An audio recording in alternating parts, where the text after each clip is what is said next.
সর্বস্তরের মানুষের ভালোবাসা আর প্রশংসায় ভাসছেন নবনির্বাচিত রাষ্ট্রপতি মির্জা ফখরুল ইসলাম আলমগীর। মির্জা ফখরুলকে অভিনন্দন জানাতে শুক্রবার সকাল থেকে রাজধানীর হেয়ার রোডে তার বাসার সামনে জড়ো হচ্ছেন ভক্তরা। দীর্ঘদিনের রাজনৈতিক সহকর্মীরা ছাড়াও নিজ জেলা ঠাকুরগাঁওয়ের বিভিন্ন স্তরের মানুষজনও আসছেন।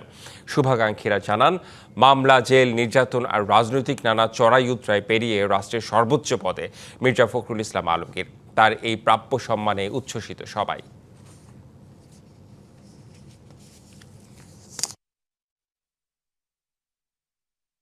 ঠাকুরগাঁয়ের একজন সফল ব্যক্তিত্ব আমাদের।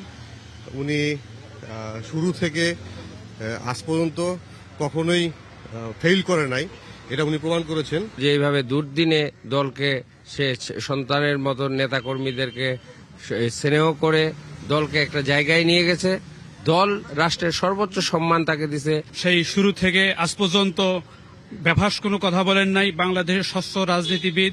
আশা করব আল্লাহ যেন ওনাকে দীর্ঘায়ু করুক এবং দেশ এবং দেশের সেবা করার সুযোগ পাক।